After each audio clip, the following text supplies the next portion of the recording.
If you go back to the early 2010s, you might remember some of the big games your favourite YouTubers were playing were horror and thriller games, with the likes of Slender and Amnesia topping both the YouTube charts and the Classroom School computers.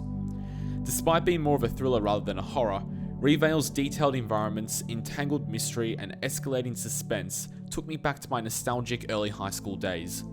Reveil hits the nail on the head by combining various elements, allowing the gameplay to always feel fresh, whilst adding a good number of twists and turns to always keep the player asking questions and looking over their shoulder.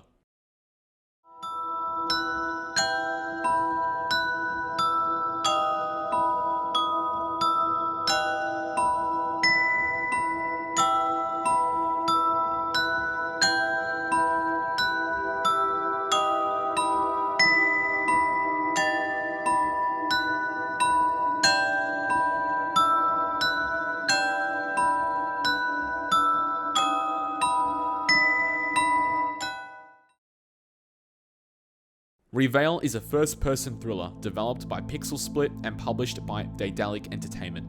It is available for $30 Australian on PlayStation, Xbox, and PC. All the gameplay you'll be seeing in this review is captured on PC and on the highest possible settings in 2K resolution. I'm running an Intel i7 with a 3080 Ti and 32GB of RAM, and I'll say on the technical side, I had absolutely no issues whatsoever. While the scenery depicted my character's worst nightmares, it ran like a dream. Pixel Split wanted to make a game that as many people could experience as possible, and players on far weaker machines have not reported many issues, so Pixel Split should deserve full credit on the technical sustainability of this game. Jumping into the story, you play as Walter Thompson, who with your wife and daughter work in a travelling circus.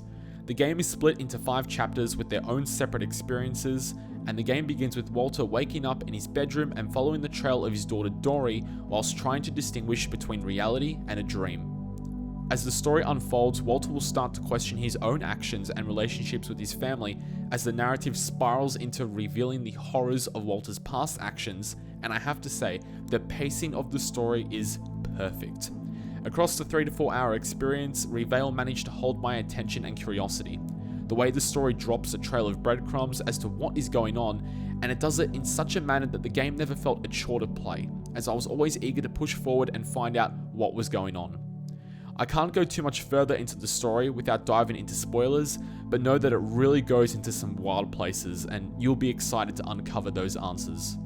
The big party piece were the environments, particularly at the start of the game. Waking up in your bedroom and exploring the house to walking around the circus grounds, the game looks incredible, and I was always wandering around looking at bookshelves and tables, just astounded at how much detail was put into it all. All the environments help propel the story as well as add to the tension unfolding before you. There are a few varied sections of gameplay throughout the 5 chapters. I have to admit my favourite part was the start, and if you've seen any trailers or previews, this is the section that has been shown off the most, and I strongly believe it is the game's highest point. The player is funneled through a fun house with various jump scares as Walter follows Dory through the fairground attraction. The flashing lights depicting a scene similar to the Weeping Angels from Doctor Who, getting lost in the Hall of Mirrors with seemingly no way to leave, optical illusions forcing me to double back and look over my shoulder. This was for me the most memorable part of the game, and I honestly didn't want it to end.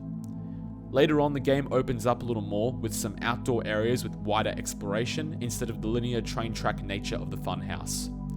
It delves into some more typical cat and mouse horror at one point, with some areas requiring elements of stealth, while others will have you sprinting away under the blackness of night and only your flashlight to guide you. The game almost plays as a best hits of 2010s horror, but without feeling too overused or unnecessarily rehashed. I think everyone is going to have different parts of this game that appeal to them, but with the wide variety of environments and gameplay elements, players will find at least 1 or 2 sections that stand out to them.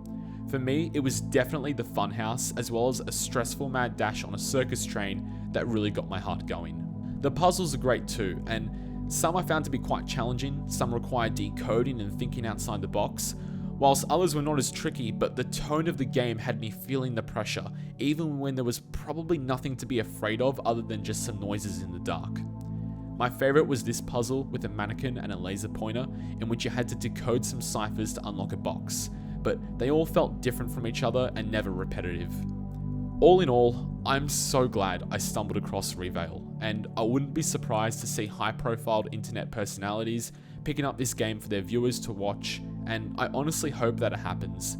It might not be right away, but I think Reveil really could explode, and in saying that, I think Pixel Split may have written their Magnum Opus, so go check it out so you can say you were one of the first to experience this funhouse thriller.